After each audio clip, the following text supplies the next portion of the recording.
평안하셨습니까? 이 세상이 여전히 요란합니다. 예. 우리가 아무리 세상이 요란하지만 우리의 마음은 평안이 있습니다. 그 평안을 잃지 않도록 우리 기도하시기 바랍니다. 오늘도 누가복음 24장에 있는 말씀으로 함께 은혜를 받도록 하겠습니다. 누가복음 24장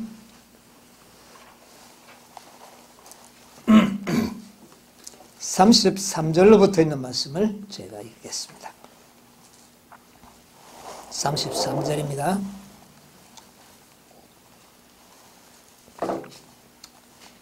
곧 그 시로 일어나 예루살렘에 돌아가 보니 11사도와 믿그와 함께한 자들이 모여 있어 말하기를 주께서 과연 살아나시고 시몬에게 나타나셨다 하는지라.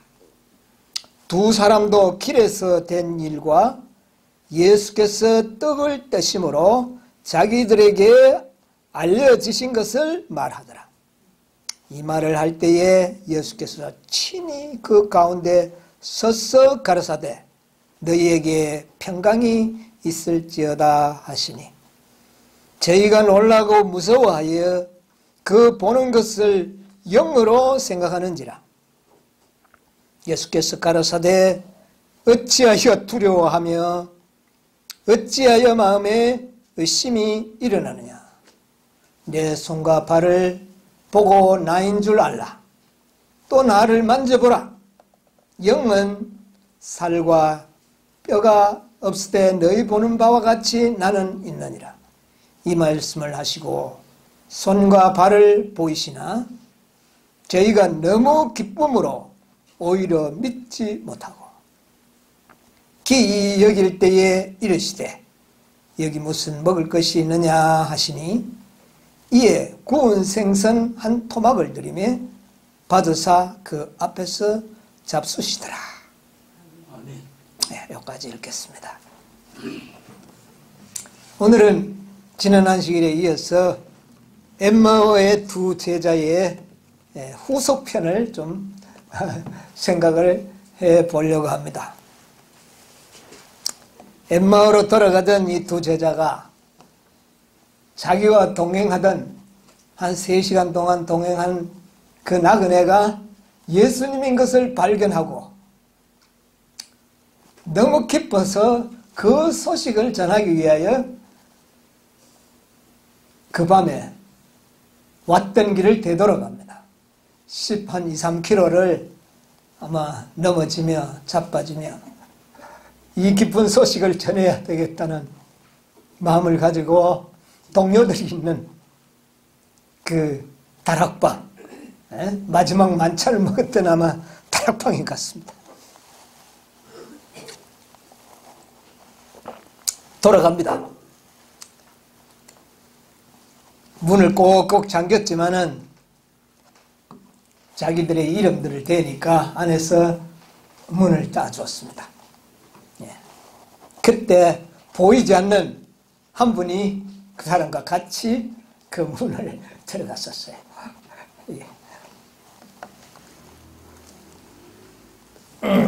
그러니까 가보니까 그곳에 누가 있었습니까? 11사도와 또 그와 함께 한 사람이 얼마나 되는지는 모르지만 아마 제자들과 예수님을 사랑하던 제자들이 그곳에 모여 있었을 겁니다. 그러면서 하는 말이 두 사람이 오니까 뭐라 그래요? 주님께서 살아나시고 또요. 베드로에게 나타나셨다. 왜 베드로를 강조했을까요? 여기서 강조한 것은 말입니다. 여자들이 예수님이 살아나셨다는 이야기를 먼저 전했죠. 그러나 믿었어요, 안 믿었어요? 여자들이 전한 것 반신반의했습니다. 안 믿었습니다. 그런데 누가 봤다? 베드로가 봤다니까 이거는 어때요? 믿을 만하다. 그래도 아마 잘 안 믿었던 것 같아요. 그래도 너무 기가 찰 일이고 기상천외한 사건 아닙니까? 어떻게 죽은 자가 살아날 수 있는가? 그래서 이제 이 두 사람이 자기들에게 일어났던 이야기들을 소상하게 이야기합니다. 다른 사람은 잠시 만났지만 이 두 제자는요 3시간 동안 같이 걷고 음식을 먹는 상에까지 앉아서 예수님의 모습을 확인했기 때문에 신빙성이 더 있는 것이죠. 그래서 이 말을 할 때에 비로소 누가 나타났었어요? 예수님이 직접 나타났습니다. 그러니까 어떻게 됐어요? 너에게 평강이 있을지어다 하면 그동안 여자들에게 들었고 시몬에게 들었고 또 이 두 제자에게 들었더라면 예수님이 그 자리에 나타났을 때 주님 하고 반가워서 부둥켜 안고 눈물을 흘리며 정말 포옹을 해야 될 판인데 예수님 나타나는데 많은 제자들이 어떻게 합니까? 멀찌미 서서 이거 영이 아닌가? 무서워서 떨었다. 그렇게 이야기합니다. 그래서 예수님께서 말씀하십니다. 어찌하여 두려워하며 어찌하여 의심하느냐? 두려워할 이유가 있어요, 없어요? 왜 예수님을 보고 두려워합니까? 예? 전혀 두려워할 이유가 없지요, 예수님에게. 그런데 두려워했어. 그런데 그들은 예수님을 목전에서 보면서도 의심을 했습니다. 이게 사실인지 꿈인지 생신인지. 그렇게 했어요. 그러니까 예수님께서 손과 발을 보여줍니다. 그게 뭡니까? 예수님의 자신이 죽었다가 살아난 예수라는 가장 정확한 증거는 손과 발에 증거가 있지 않습니까? 못자국과 옆구리의 창자국이 그 증거지 않습니까? 보여줍니다. 그래도 어떻습니까? 그래도 믿습니까? 그래도 별로 기쁘기는 하나 오히려 믿지 아니하니 그랬어요.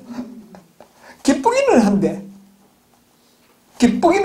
보기는 보았는데도 뭐 하지 못했어요? 믿지는 못했어요. 기가 찰 일입니다. 기가 찰 일이에요. 기쁘고 좋기는 한데 믿지는 못하겠어요. 모순입니까? 모순 아닙니까?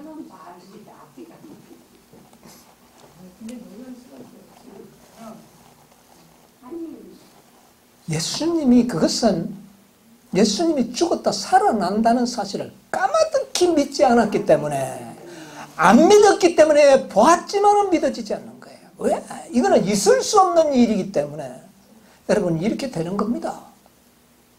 저는 오늘 이 사건을 두고 한 가지 꼭 짚고 넘어가야 될 것은 말씀을 보고 말씀을 듣고 믿지 못하면 직접 봐도 믿어지지 않는다는 겁니다. 예수님 보면 믿을 것 같아요? 아니에요. 말씀을 보아서 믿어지지 않으면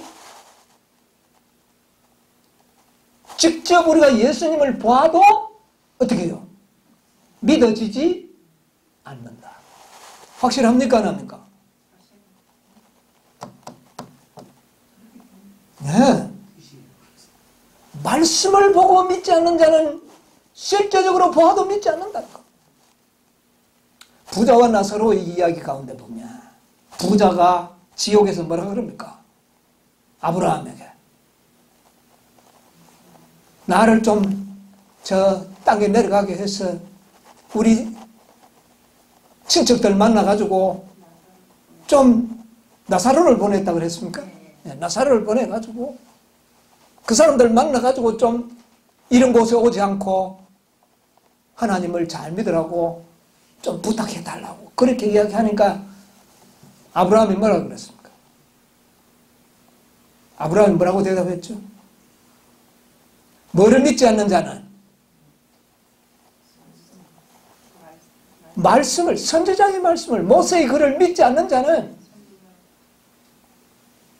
죽었다가 살아난 자가 가도 뭐 하지 않는다? 믿지 않는다. 여러분, 우리가 믿을 수 있는 가장 중요한 증거는 무엇입니까? 말씀입니다. 성경 그대로를 믿지 못한다면 죽은 자가 살아와도 심지어는 예수님이 살아오셔도 오히려 의심하는 겁니다.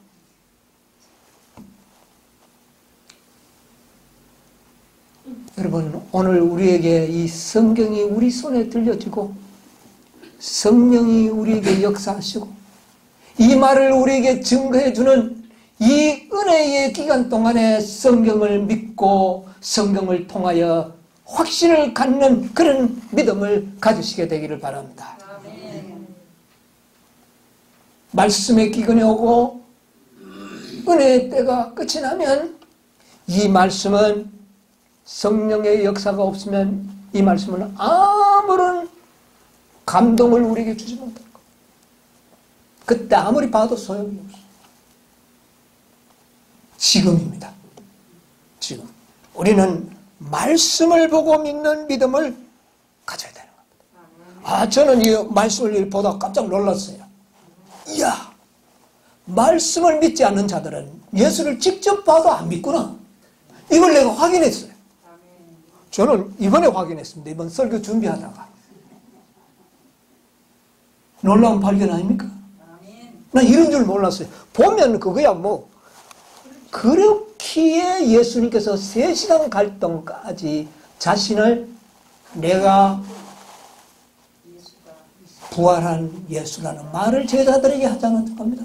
그렇게 가르쳐 주는 것보다 더 뭐가 정확하기 때문에 모세의 글, 선지자의 글에 자기를 위하여 기록된 말을 믿지 않으면 봐도 믿지 않을 것을 누가요? 아셨기 때문에. 여기에 1909년도 영문시조 10월 6일자에 보면 이런 말씀이 있습니다.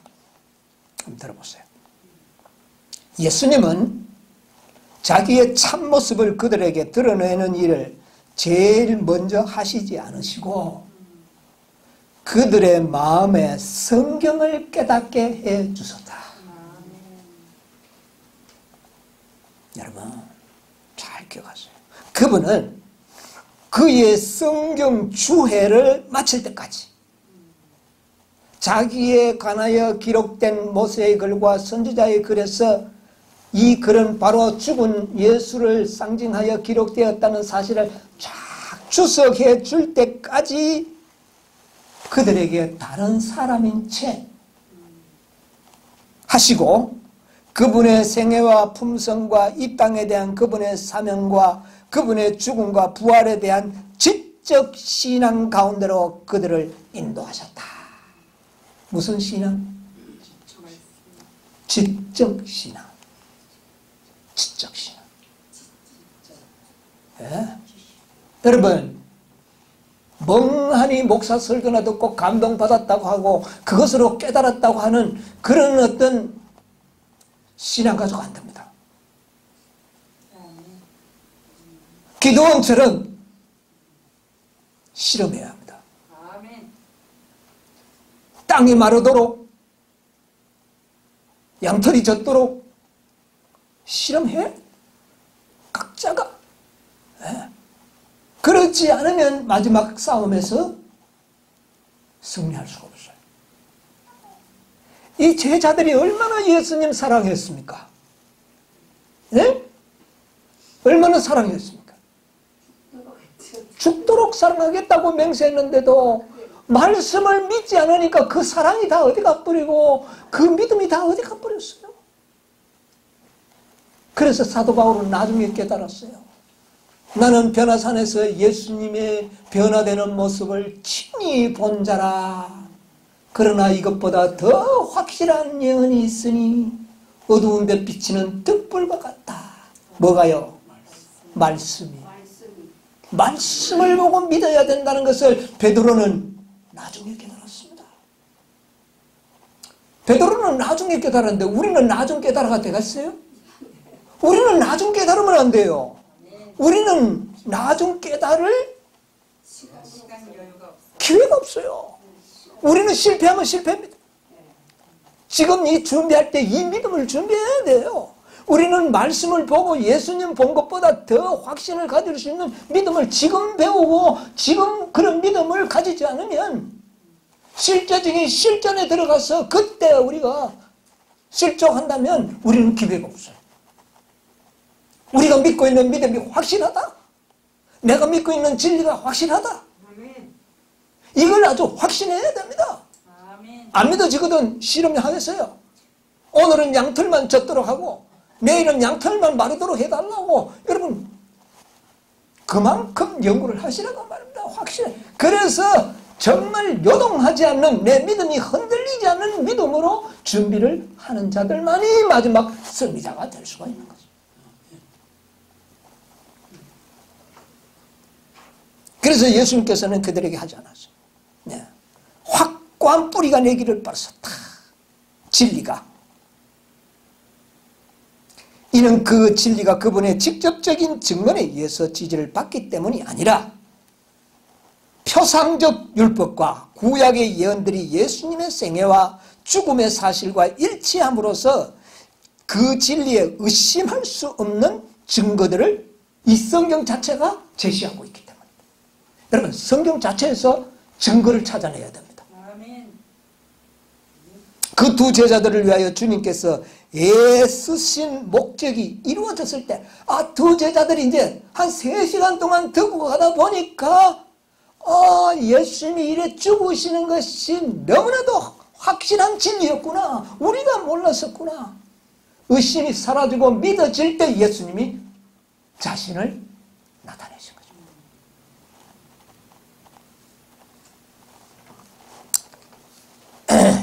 그래서 우리는 시대 소망에 보면 그리스도께서는 시대소망 796페이지에서 99페이지까지 보면 첫 장인, 성경의 첫 장인 모세의 길에서 시작했어. 모든 선지자의 글에 대한 말씀을 설명하셨다. 구약의 의식과 예언을 통해서 주신 예수님에 대한 증거가 저희가 이해할 필요가 있었다. 의식들, 그들은 참 양을 잡아도 그 피를 한꺼번에 쏟았으면 아마 이 세상에 홍수가 났을 겁니다. 그렇게 잡은 그 양이 소가, 염소가 누구를 상징한 겁니까? 어떤 예수님? 우리를 위하여 고난받으시고 돌아가실 걸 상징한 거 아닙니까? 그렇게 많은 재물을 피를 흘렸으면서도 예수님이 죽는다는 사실을 깨닫지 못했던 이스라엘 백성들. 기가 찰 일 아닙니까? 여러분 우리도 이렇게 될 수 있다는 겁니다. 역사는 반복되기 때문에 우리에게 말씀한 거예요. 역사는 반복됩니다.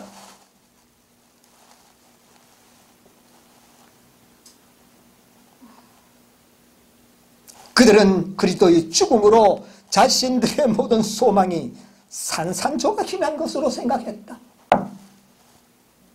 믿음이 확고하게 세워져야 할 그 사건이 말씀을 믿지 않으니까 어떻게 돼버렸어요? 믿음을 산산조각나는 것으로 생각을 했다. 이렇게 속을 수가 있느냐고 말이에요. 누가 속았어요? 누가 속았느냐고요? 제자들이 속았다니까요. 이스라엘 백성들이 속고 이방인들이 속는다면 그거야 뭐 문제될 게 없는데 누가 속았어요? 제자라고 하는 사람. 말씀을 보고 믿지 못하면 그 사람을 깨우칠 수 있는 방법은 없습니다.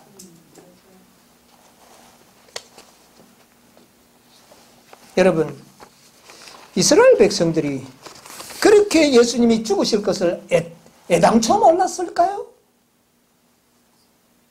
모세가 안 가르쳤을까요?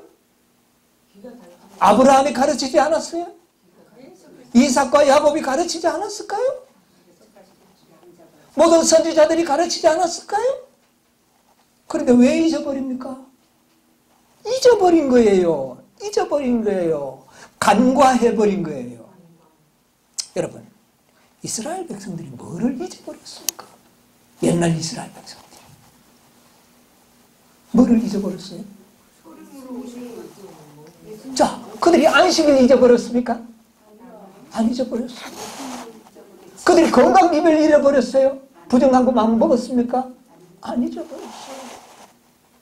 메시아가 오실 것 잊어버렸어요? 안 잊어버렸어요. 언제쯤 메시아가 올 때를 잊어버렸어요, 그들이? 안 잊어버렸어요. 그들은 알고 있었어요.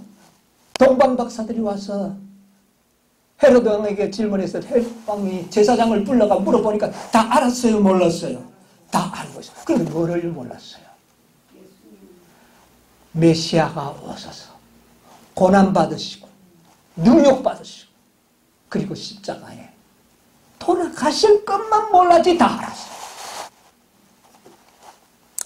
오늘날 영적 이스라엘 백성들은 어떻습니까? 오늘날 영적 이스라엘 백성들 안식일 몰랐습니까? 잊어버렸습니까? 건강기별을 잊어버렸습니까? 2300주야의 말세 사건이 언제부터 말세가 시작되고 언제부터 지성소 시대가 되었다는 걸 잊어버렸습니까? 시골생활 잃어버렸습니까? 잊어버리지 않았어요. 뭐를 잊어버린 것 같아요? 뭐 잊어버린 것 같아요? 인치는 기별인데 인치는 기별 중에도 뭐를 잊어버렸습니까?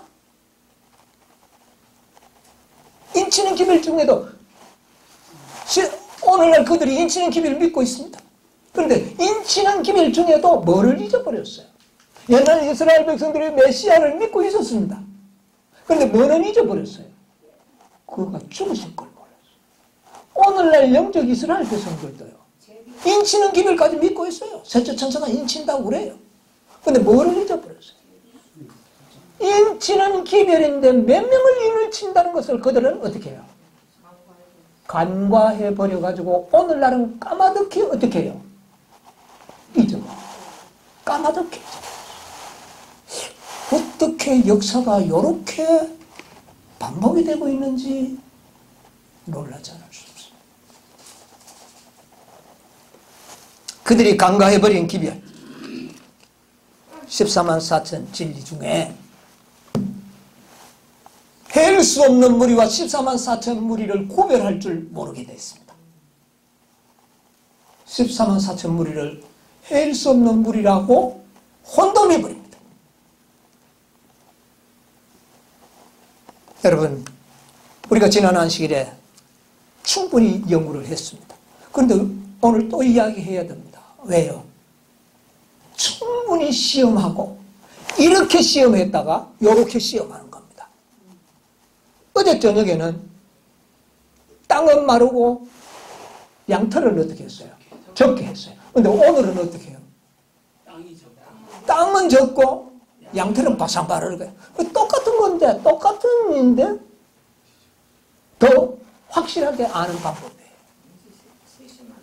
여러분, 오늘 우리는 그렇게 연구를 해야 됩니다. 말씀을 샅샅이 뒤져서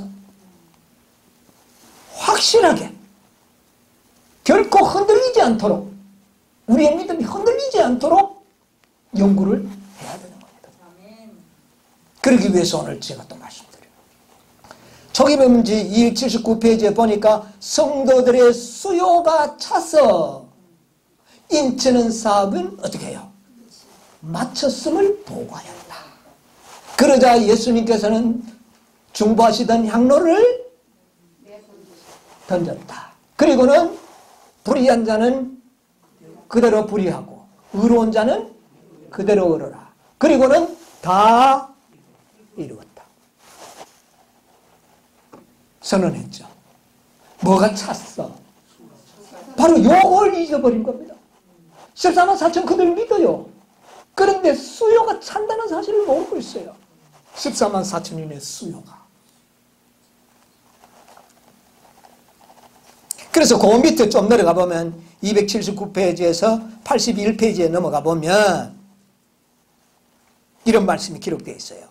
초기 문제 281페이지인데 과거에 하나님의 말씀을 경시하던 자들이 하나님의 말씀을 구하기 위하여 동서남북으로 돌아다니며 여기저기 뛰어다니고 있었다. 말씀의 기근이 왔다는 거죠. 경시했던 기별이 말씀이 뭘까요? 재림교인들이 경시했던 기별이 뭘까요? 14만 4천. 그 중에도 이 문제들, 중요한 문제다. 전에 별로 중요하게 생각하지 않았던 문제들을 다시 한번 좀 연구해보고 싶은 마음이 이때 생긴다고 말입니다. 그래서 그때 연구하려고 어디 가서 좀 들어보려고 하니까 들을 자리가 없더라는 겁니다. 경시했던 기별이에요. 경시했던 기별이 안식일 경시한 게 아닙니다. 그들이 안식일은 잘 못 지키면서도 안식일 중요성은 절대로 양보 안 합니다. 그래요, 안 그래요? 그렇습니다. 그 다음에 거 보면 이 재난을 면하게 해줄 진리를 받아들이지 못하게 한 사람은 너였다. 이 재난을 면하게 해줄 진리가 뭡니까? 여러분, 마지막으로 재난을 면하게 해줄 기별은 뭐였어요? 인치는 기별이요. 바로 몇 명을 인을 친다? 그래서 수요가 차면 끝난다.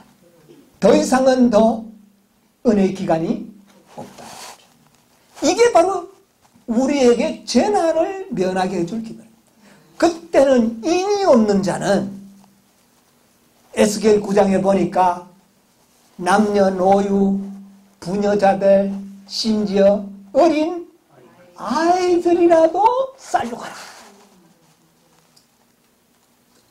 그때는 뭐 단 거 없습니다. 인이 없으면 다 죽는 거예요. 그러면 무슨 기별이 재난을 면하게 해주는 겁니까? 인입니다. 인. 그런데 몇 명이 인을 치는지도 모르고 인을 받기 위해서는 우리가 어떤 준비를 해야 되는지도 몰랐던 그들이 그날에 당황해가지고는 이 기별을 연구하지 못하도록 했던 것은 바로 너라고 지도자들에게 찾아가서 항의하는 장면이 여기 납니다. 너희는 우리에게 경고해 주지 않아. 너희들은 우리에게 온 세상이 다 돌이키게 될 것이라고 말했으며, 이거는 일요일 교인들이 주장하는 것이지만 영적 오늘날 마지막 이스라엘 백성들에게는 14만 4천인만이 재난을 면하게 되는데 헤일 수 없는 물이라고 하는 것은 만인이 구원받는 것과 같아요, 틀려요? 예, 헤일 수 없는 무리가 14만 4천이다. 인을 받을 것이다. 이거는 마치 만인이 구원받는 것과 패턴이 같아요, 틀려요? 같은 겁니다. 같은 거예요. 그래서 너희들은 평안하다, 평안하다. 그래서 그 말을 듣고 백성들이 마음에 안도를 느꼈다는 겁니다. 왜? 14만 4천이라 하면 기가 차지고 이거 걱정했는데, 그게 이거 할 수 없는 물이라니까 마음에 뭐가 왔어요? 평안이 온 겁니다. 평안. 평안이. 이게 평안은 이렇게 예언이 성취된다는 겁니다. 14만 4천인 줄 알았어요, 본래는. 그런데 지도자들이 뭐라고 그럽니까? 그거는 상징이고 할 수 없는 무리가 바로 14만 4천 무리. 그러니까 마음에 뭐가 생겼어요? 평안이 왔어요. 그런데 그 평안은 무슨 평안? 거짓 평안. 자, 우리 말씀을 자세히 보자고요. 예? 너희는 이 때에 관하여 말하여 주지 않았다. 이 때. 무슨 때입니까? 지금은요. 지금은 14만 4천인이 아니라도 구원받을 가능성이 있어요, 없어요? 있지만은 14만 4천인의 인을 받지 못한다면 어떤 사람도 구원받지 못할 때, 그때를 주지 않았다는 겁니다. 여러분, 예수님 재림 오시는 날도 오늘날과 같이 지하철은 10,000원일 겁니다. 극장도 10,000원이고 스포츠장에 가면 10,000원이에요. 그런데 몇 명만 구원받는다고요? 14만 4천입니다. 이때에 관하여 너희들은 말하여주자. 어떤 사람도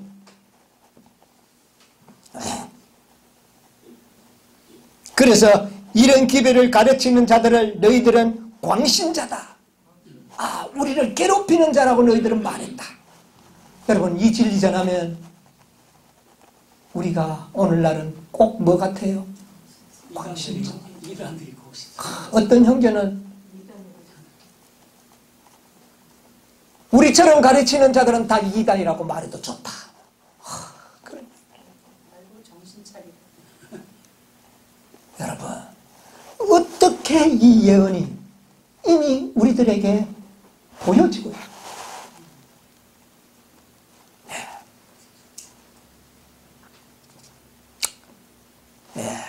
대정투 656페이지에 보면 이 인이 없는 자들은요, 살육하는 천사들에게 살육을 당하는데 여기 보면 이런 말씀이 있어요. 멸망시키는 일은 백성의 영적 보호자라고 공언하는 자들로부터 살육하는 일이 시작된다. 거짓 파수꾼들이 먼저 진멸을 당한다. 어떤 사람도 동정을 받거나 살아남지 못한다. 뭐가 없으면? 인이 없으면. 남자, 여자, 소녀, 어린아이들이 모두 멸망을 당할 것이다. 쟁투 656페이지 그렇게 기록하고 있습니다. 자, 그러면 오늘 우리가 다시 한번 확실하게 한번 배웁시다. 여러분, 14만 4천인들의 가장 특징이 뭡니까? 14만 4천인의 특징. 이제 오늘 짧은 남은 시간을 그거 좀 말씀드리고 마쳐야 돼요. 특징. 그 입에 거짓이 없고 흠이 없는 자들이다. 품성에 완전한 자들입니다. 품성에 완전한 자들. 자, 그런데 어떻게 이렇게 될 수 있느냐가 관건이죠. 어떻게 이렇게 될 수 있느냐. 여러분, 이거 연구합시다. 이거 연구해야 돼요. 이제 우리 이제 알긴 알았잖아요. 그러면 이제 내 자신이 뭐가 되는 겁니까? 흠과 점이 없고 내 입에 거짓이 없는 자가 되어야 되는 거 아니겠습니까? 아멘. 여러분, 그렇게 되기를 원합니까? 아멘. 말라기서에 있는 보겠습니다. 말라기 3장. 말라기 3장 1절로 3절에 있는 말씀을 한번 읽어보겠습니다.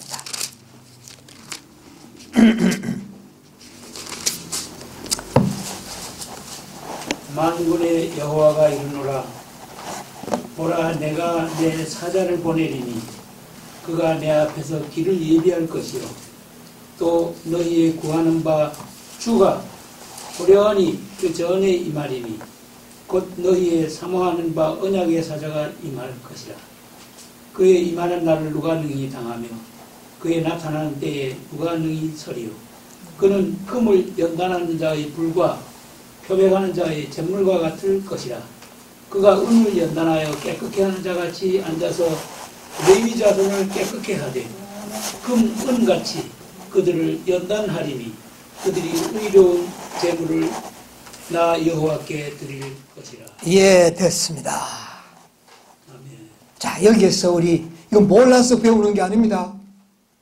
여러분, 몰라서 배우는 게 아니에요. 확신을 갖기 위해서 배우는 겁니다. 확신을 갖기 위해서 배우는 겁니다. 자, 나 여호와가 말하노라. 보라, 내 사자를 보내니 그가 내 길을 예비할 것이요 또 너희의 구하는 바 주가 호련히 그 전에 임하려니.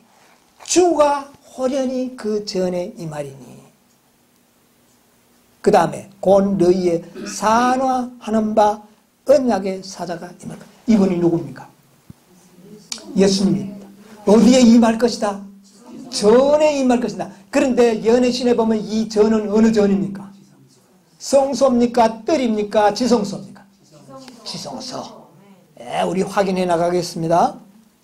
자, 그러면서 하는 말이 그가 임하는 날에는 누가 이걸 당하겠느냐 그랬어요. 이 말은 뭐냐면은 누가 능히 그 앞에 서리요? 어떤 자들은 못 선다는 말입니까? 흠과 점이 있다면은 그 앞에 설 수가 없다는 겁니다. 이거 분명히 알아야 돼요. 뭐 예수만 믿고 막 끝까지 안식을 지키고 막 교회만 왔다 갔다 하면 구원 받을 것이지 이렇게 생각하면 큰일 난다는 겁니다. 어떤 자가 되어야 된다는 거예요. 흠과 점이 없는 이런 자 외에는 그 앞에 설 수가 없다. 없다. 그가 3절 뭐를 연단하든 은을 연단하여 깨끗게 하는 자같이 앉았어. 여러분 은을 어떻게 연단하죠? 저는 연단해 본 적이 없어서 잘 모르는데 여러분 아십니까?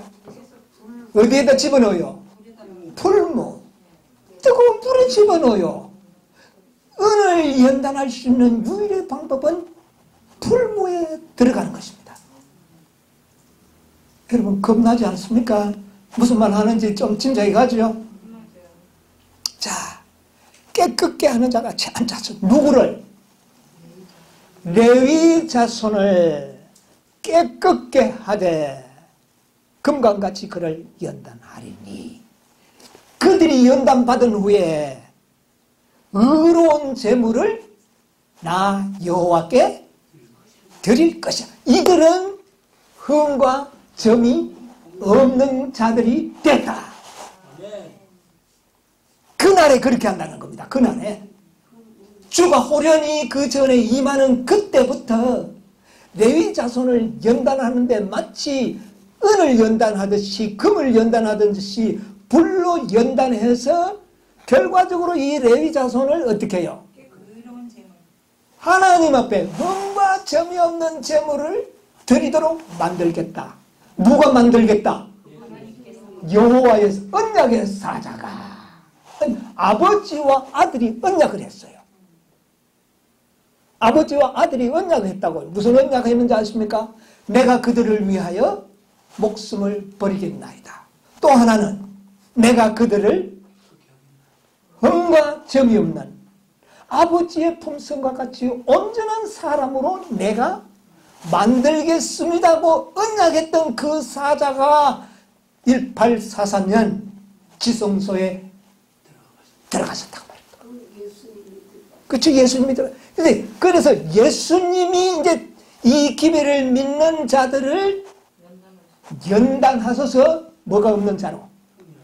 흠과 점이 없는 바로 계시록 14장 5절에 나오는 흠과 점이 없고 입술에 뭐가 없는 거짓이 없는 자로 만들겠다. 예수님이 하신다면 할 수 있겠습니까? 예수님이 하신다면 첫째는 믿으시게 되기를 바랍니다. 예수님은 하실 수 있지 않겠습니까? 그런데 보니까 예수님이 하시겠다는 거예요. 예수님. 자, 그런데 중요한 건 레위 자손을 정결케 하겠다는 거예요. 아이고 그러면 우리는 헛방이네.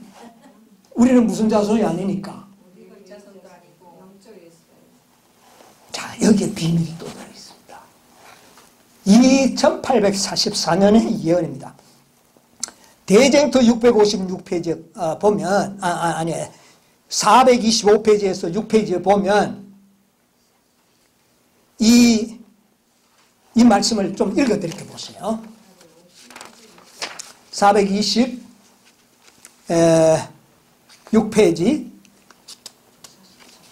425페이지 6페이지에 있는 말씀 제가 읽어드릴 테니까 한번 읽어보세요. 들어보세요. 주님께서 당신의 성전으로 들어가시는 일 외에 또한 그분의 재림 곧 심판을 행하기 위하여 오시는 일을 말라기는 다음과 같이 예언하였다. 조금 지나갔어요. 다니엘 8장 14절에 기록된 바와 같이 그리스도께서 우리에게 대제사장으로서 성소를 정결케 하기 위하여 지성소에 들어가는 것. 이거 여러분 이 예언 아시죠? 재림교인들은 이거 다 압니다. 들어가는 것과 두 번째는 다니엘서 7장 14절에 묘사된 인자 같은 이가 옛적부터 항상 계신 분 앞에 나아가시는 것과 그 다음에 세 번째 말라기가 예언한 것은 동일한 사건이다. 동일한 사건. 그러면 1844년에는 레위 자손은 이 세상에 있어요 없어요? 없어요. 없다는 겁니다. 그러면 레위 자손이 어떤 레위 자손을 이야기하는지 알아야 되겠어요? 몰라야 되겠어요? 알아야 되지 않겠습니까? 예, 말라기에 예언한 이것은 그 당대의 예언이 아니고 이후에 1844년에 일어날 사건을 예언했다고 말입니다. 그러면 그때의 레위 자손이 누구냐고 말이에요. 그때의 레위 자손이 누군가? 이걸 우리가 이제 연구해 보자는 거죠. 이 레위 자손은 누구인지를 자 가만히 이제 추적해 가보겠습니다. 계시록 7장에 보세요. 이제 이건 몰라서가 아닙니다. 뭐 안다고 뭐 그냥 넘어가면 안 됩니다. 7장 15절. 그러므로 그들이 하나님의 보좌 앞에 있고 또 그의 성전에서 밤낮 하나님을 섬기며 보좌에 앉으신 이가 그들 위에 장막을 치시리니 이들이 누굽니까? 14만 4천인이지요. 14만 4천인들이 하늘에 가서 하늘 성전에서 뭐 할 자들이라? 봉사할 자들이라. 여러분 밤낮 성전에서 봉사하는 자들은 누구밖에 없습니까? 옛날에는 성소에서 밤낮 성소를 봉사했던 자들은 레위 자손입니다. 그러면 하늘 성전에서 밤낮 성전에서 봉사하는 자들이 사실 누굽니까? 레위 자손들 아닙니까? 그런데 그들이 보니까 누구였어요? 14만 4천. 그러니까 말라기서에 기록된 레위 자손들은 바로 마지막 14만 4천인들을 예언했다는 겁니다. 상징했다는 거죠. 그런데 14만 4천인들을 그 지성소에 임재하신 예수님께서 친히 정결케 하시겠다. 어떻게? 풀무에서 우리를 연단시키겠다 그랬어요. 여러분 풀무불에 들어갈 마음의 준비가 되어 있습니까? 풀무불에 들어갈 마음이 준비가 되어 있습니까? 예. 일단 뭐 아멘 합시다 그래. 아멘 합시다. 여러분 이 레위인과 이스라엘 백성들, 여러분 레위인과 하나님의 백성들이 똑같은 겁니까? 구별됩니까? 구별했습니까? 구별하지 않았습니까? 이러면 안 되거든요. 확실해야 됩니다. 자, 우리 민수기에 있는 말씀 보겠습니다. 민수기 3장 12절.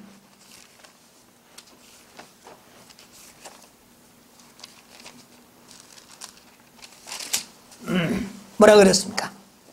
보라,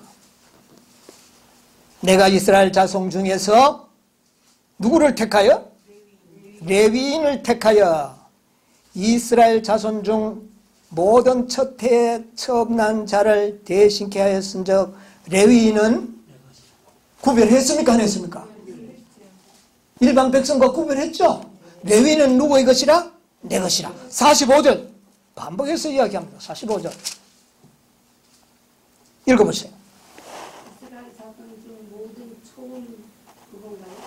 네. 이 앞에 분 좀 읽어주세요. 이 녹음에 들어가야 되니까. 이스라엘 자손 중 모든 처음 난 자의 대신에 레위인을 취하고 레위인을 취했죠? 또 그들의 가축 대신에 레위인의 가축을 취하라.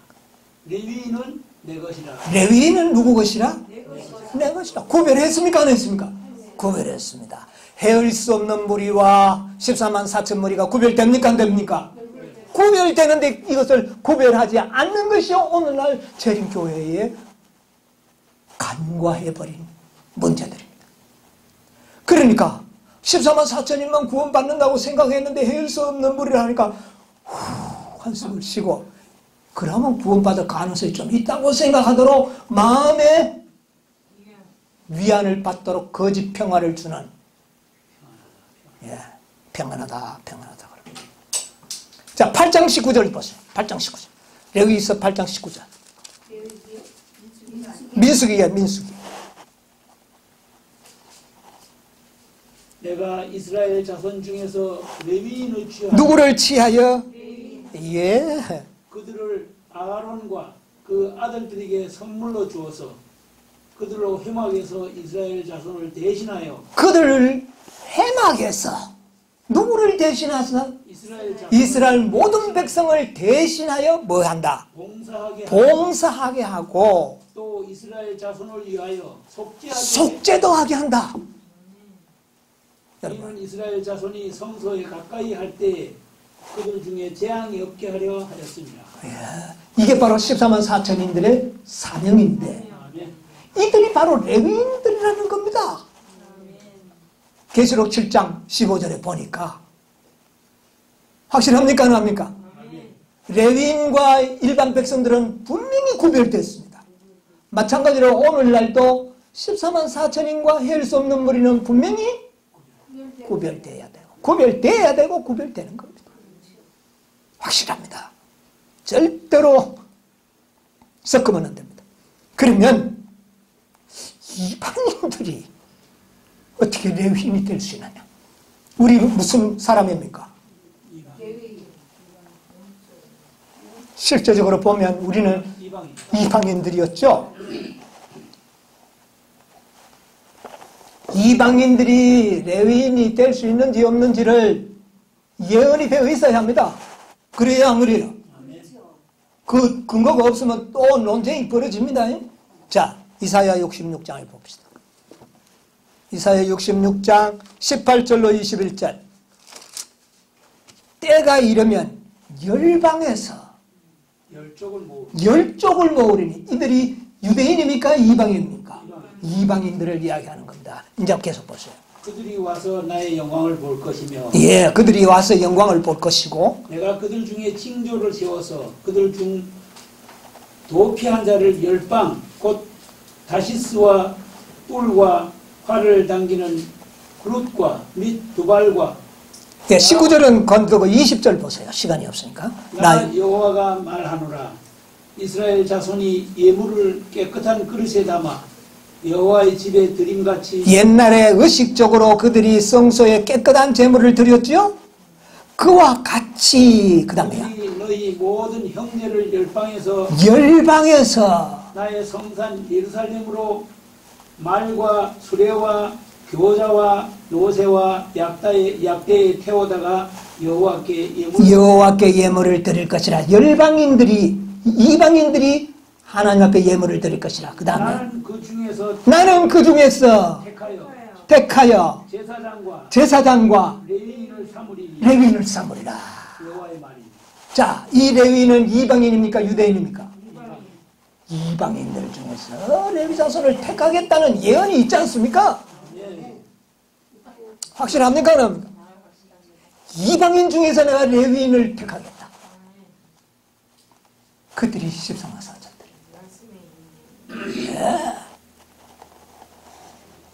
그래서 말라기 3장 3절에 이야기하는 레위인들은 열방에서 하나님의 앞에 깨끗한 예물을 드리는 14만 4천인들을 일컬어 레위 자손이라. 레위 자손과 일반 백성들이 어떻게 똑같습니까? 그렇다면 오늘날 많은 재림 성도들이 잘못 믿고 있다는 것이 확실하지 않습니까? 우리가 믿고 있는 것이 확실하지 않습니까? 그런데 이들을 여호와께 예물을 드리는 이들을 예수님께서는 정결케 하겠다는 겁니다.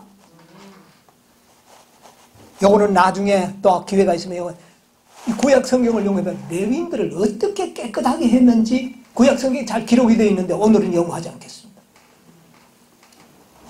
레위인 자기 스스로가 뭐 이렇게 한 게 아니에요. 모세가 다 해줬습니다. 깨끗한 예물을 드리려고 하나님께 택함을 받는 자들은 모세가 되시는 예수께서 우리를 어떻게 해요? 정결케 하실 거죠. 뭐가 없이 입에 거짓을 없앨 것이고 흠과 점을 없앨 것입니다. 우리는 그렇게 되기를, 그런 예물을 드리기로 마음에 소원해요. 자, 이 비밀을 잠시 이야기를 드리고 오늘 마쳐야 되는데, 역대상 29장 14절. 어떻게 우리가 이런 흠없는 예물을, 의로운 예물을 우리가 하나님께 드릴 수 있는가? 역대상 29장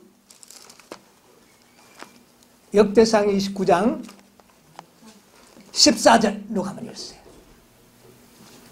나와 나의 백성이 무엇이란데 이처럼 즐거운 마음으로 드릴 힘이 있었나이까.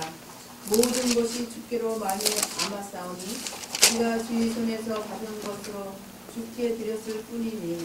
이것은 다윗이 성전을 위하여 많은 재물을 하나님께 바치고 난 다음에, 다윗이죠? 다윗이 바치고 난 다음에 뭐라고 이야기했습니까? 내가 재물을 주님께 드렸나이다. 그렇게 했습니까? 뭐라고요? 주님께서 받은 것을 다시 어떻게 해요? 주께 드렸을 뿐이니이다. 받은 것을 주님께 드렸을 뿐이니다. 여러분, 이게 진리입니다. 하나님께로부터 받은 것을 드리시게 되기를 바랍니다. 재물뿐만이 아닙니다. 우리의 재능, 우리의 달란트, 심지어 우리의 품성이 주님께로 받은 것을 주님께 드리시면 되는 거예요. 무슨 말인지 아세요? 선물로 받은 것을 드리면 되는 겁니다. 여러분, 이 말은 뭔 말인지 명쾌하게 이해가 안 됩니까? 품성을 우리가 뭐로 누구한테 받았습니까? 그거 드리면 된다고 말입니다. 아니, 그거 선물로 받은 것으로 드리라고요. 여러분 것을 드리지 말라니까. 여러분 것을 드리지 말고 받은 것으로 드리세요. 왜 돈을 내 돈이라고 생각합니까? 누가 주신 건데? 주님이 우리에게 재물 모을 힘과 능력을 주셔서 얻은 것을 우리가 받은 것으로 주님께 드리듯이 우리의 품성도 주님께 받은 것으로 드리자고 합니다. 그렇다면 시대의 소망 762페이지가 선명하게 이해되지 않습니까? 뭐라고 그랬어요? 거기에 시대 소망에 있는 말씀 뭐라고 그랬어요? 의로운 생애를 우리는 살 수 없었는데 주님께서 이 땅에 오셔서 완전한 품성을 어떻게 했어요? 개발하셨다. 이것을 받고자 하는 자들에게 값없는 선물로 주신다. 이거 받은 거죠? 이걸 드리자는 겁니다. 이걸 드려야 돼요. 여기에 여러분의 비밀이 있는 겁니다. 이렇게 선물로 받는 자들은요, 예수님께서는 연단합니다. 연단합니다. 어디에 집어넣을까요? 홀무에 집어넣습니다. 은을 연단하는 것처럼, 금을 연단하는 것처럼 이 선물을 받은 자를 연단할 겁니다. 선물 안 받은 자는 연단할 필요가 없어요. 믿지도 않는데 말라고 연단합니까? 믿는 자를 연단하는 겁니다. 그러니까 겁이 나죠? 아이고, 나는 막 포기해야 되겠다. 겁이 나는 자는 돌아가라. 돌아가실랍니까? 그러면 연단 못 받고 흠과 점이 그대로 남아 있을 겁니다. 여러분, 여기 보면 이런 말씀이 있어요. 1870년에 화이트 부인이 서신에서 말씀하신 건데요. 풀무는 찢기를 없이 한다. 정년하시는 분이 그대에게서 그분의 형상이 완전하게 반사되는 것을 보실 때에 그분께서 풀무를 그대에게서 옮기실 것이다. 이 말이 뭡니까? 오늘 이렇게 불로 연단하면은요, 그 금과 은에서 빛이 나겠어요, 안 나겠어요? 그러면 연단하는 자의 얼굴이 거기 비칩니까, 안 비칩니까? 반사되죠. 반사될 때 흐릿하거나 찢기가 있으면 제대로 됩니까? 안 되죠. 아주 완전히 정제가 되었을 때에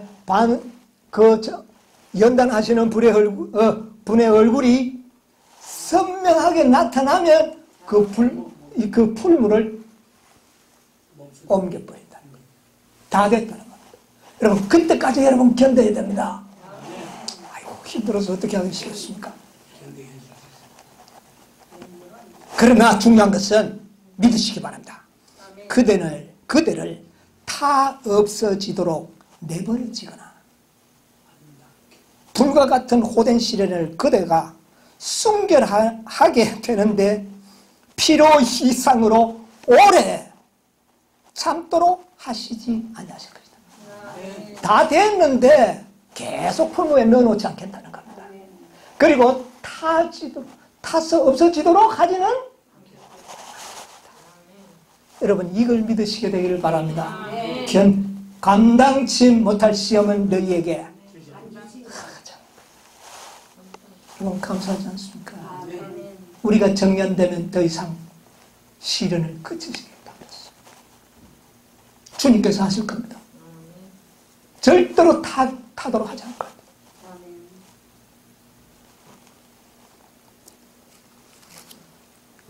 은을 연단하듯이 하겠다. 말라기 3장 3절. 자, 예수님도 그렇게 했습니다. 히브리서 5장 8절 9절에 보면 그가 아들이시라도 받으신 고난으로 순종을 배워서 온전하게 되었은자. 예수님도 어떻게 온전하게 됐다고요? 고난을 통하여 온전하게 되었습니다. 예수님보다 더 뜨거운 물에 들어가진 않을 겁니다. 예수님보다 더 뜨거운 물에 들어가지 않아. 예수님보다 약한 물에 들어갈 겁니다. 여러분, 견딜 수 있습니다. 성도들의 인내가 여기 있나니. 네. 중요한 것은 잘 기억하십시오. 베드로전서 3장 17절에 보면 베드로는 이렇게 이야기했습니다. 선을 행함으로 고난을 받는 것이 하나님의 뜻일진데. 여러분, 우리가 고난받는 것이 하나님의 뜻입니까, 아닙니까? 뜻이죠. 고난받는 게 뜻입니다, 여러분. 그것만이 우리를 정결케 할 수 있어요. 뜻일진데 악을 행함으로 고난을 받는 것보다 나으니라. 여러분, 선을 행하고 의롭게 살려는 자만 고난받는 게 아니라 악한 자도 뭘 받는다? 악한 자도 고난받는 겁니다. 그럼 똑같이 고난을 받을 바에는 뭐 때문에 고난을 받는 게 좋겠습니까? 똑같이 고난을 받아요. 악인도 의인도. 그러면 이왕 받을 고난 어느 쪽에서 받으면 좋겠습니까? 악인의 고난은 상이 없습니다. 그러나 의인의 고난은 상이 있습니다. 14만 4천이네. 여러분, 이런 고난을 선택하시게 되기를 바랍니다. 주님께서 이루실 것입니다. 얼마나 자상하게 우리를 돌보겠습니까? 우리가 견디지 못하면 좀 떼어넣으시고 견딜만 하면 또. 그래서 우리를 연단해서 극기하는 우리를 흠과 점이 없는 그런 사람으로 만드실 것입니다. 주님을 신뢰하십시다. 말씀을 믿으시기 바랍니다. 말씀을 믿지 못하면 예수님을 보아도 믿지 못합니다. 믿음 있는 백성들 되시기 바랍니다. 성도들의 인내가 여기 있나니 저희는 하나님의 계명과 예수 믿음을 지킵니다. 예수는 인내하는 믿음을 가졌습니다. 고난을 참는 믿음을 가졌습니다. 이런 믿음을 소유하시게 되기를 바랍니다. 여러분, 참으로 오늘날 이스라엘의 역사에 그 슬픈 역사가 여러분과 저에게 반복되지 않도록 하나님의 축복이 함께 하시게 되기를 간절히 바라면서 말씀을 마치겠습니다. 찬송과 영광과 존귀를 받으시기에 합당하신 하늘에 계신 우리 아버지, 아버지 은혜를 참으로 감사하옵나이다. 오늘도 이 세상은 무수한 사람들이 이 땅에 일어나는 일들을 인하여 정말 혼미한 가운데 있지만 저희들을 이처럼 사랑하셔서 이렇게 거룩하고 귀한 날에 아버지의 존전으로 불러주시고 마음껏 아버지께 찬송하고 또 소원과 간구를 올릴 수 있게 해주셨사오니 감사하옵나이다. 오늘도 참으로 귀중하고 이 시대에 가장 우리에게 필요한 기별들로 우리에게 먹여주셨사오니 감사합니다. 오 주님이여, 아버지의 말씀을 보고도 믿지 않는 자는 예수님의 모습을 직접 본다 할지라도 믿지 못한다는 사실을 아버지 우리가 확인할 수 있게 해주셔서 감사합니다. 오늘날 많은 사람들이 이 시대의 마지막 이 인치는 기회를 눈으로 보면서도 믿지 못합니다. 주여, 우리 인생들을 불쌍히 여겨 주시옵소서. 아버지여, 우리를 이렇게 복된 길로 복된 자리에 우리를 앉혀주셨사오니 감사합니다. 그러나 아버지여, 이것으로 우리가 만족하지 않도록 도와주시고 이제 주님께서 우리를 연단하시고 흠과 점이 없고 우리의 입술에서 거짓말을 제거할 때까지 오 주님이여, 우리에게 견딜 수 있는 믿음 허락하여 주시옵소서. 결코 우리를 태우시지 않겠다고 말씀했습니다. 필요 이상으로 우리에게 시험을 주시지 않겠다고 말씀했습니다. 오 주님이여, 우리가 주님을 신뢰하도록 도와주시옵소서.